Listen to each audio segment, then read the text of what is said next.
আজি এদিনৰ কাৰণে কাৰ্বি আংলং অটোনমাস কাউন্সিলৰ 252 সেশন আজি আমি বহিছোঁ।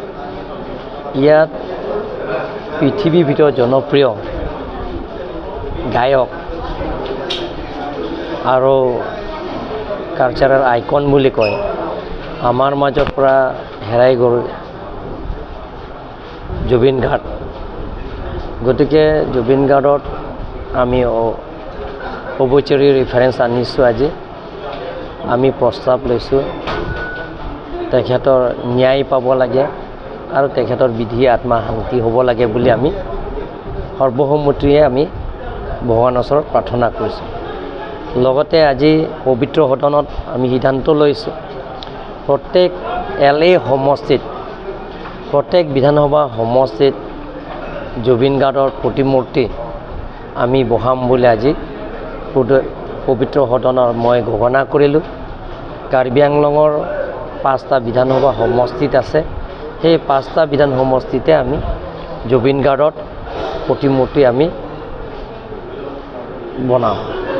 সেইটো আমি পবিত্ৰ সদনত আমি ঘোষণা কৰিছোঁ আৰু জুবিন গাৰ্গৰ ন্যায় পাব লাগে বুলি আমি 252 সেশনত আমি আজি প্ৰস্তাৱ লোৱা হৈছে আৰু সৰ্বসন্মতিক্ৰমে সকলোৱে সেই প্ৰস্তাৱটো মানি লৈছে। লগতে আমি প্ৰথমীয়া কেমাং বিনামূলীয়া পতা পোৱা স্বাৰ্থত সকলো জাতি জনগোষ্ঠীত কাৰ্বি আংলঙৰ স্থানীয় বাসিন্দাসকলে যাতে বিনামূলীয়া পতা পায় তাৰ কাৰণে আমি আজি সাপ্লিমেণ্টাৰী ডিমাণ্ড আমি আনিছোঁ। সেই খৰচটো বাজেটত ধৰা নাই যোৱাবাৰ, সেইকাৰণে আমি আজি সাপ্লিমেণ্টাৰী আনি আমি পাছ কৰা হৈছে সেই খৰচটোৰ কাৰণে। কাৰণ প্ৰত্যেক MEC সমষ্টিত আমি বিনামূলীয়া পটা ডিষ্ট্ৰিবিউশ্যন কৰিম বুলি আমি সিদ্ধান্ত লৈছে। সেইমতে আৰম্ভও কৰা হৈছে, বিথুং ৰেংথামা সমষ্টিৰ পৰা আৰম্ভ কৰিছে। এনেধৰণৰ সমান্তৰাল হিচাপে 26টা সমষ্টিত বিনামূলীয়া পটা দিবৰ কাৰণে আমি সিদ্ধান্ত লৈছে। তাৰপিছত অসম চৰকাৰৰ পৰা অনুমোদন দিয়া হৈ গ'ল আৰু লগতে গভৰ্ণৰৰ পৰা আমাক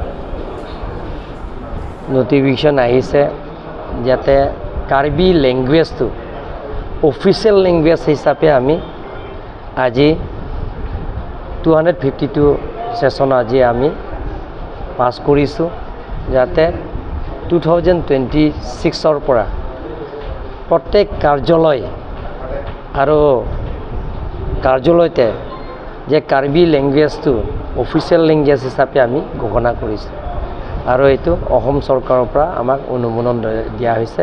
সেইকাৰণে সেইটো আজি আমি প্ৰস্তাৱ লৈ আহিছোঁ। বেলেগ বিশেষ নাই, আজি সেই 252 সেশনটো ইমানতে আমি সিদ্ধান্ত লৈছোঁ।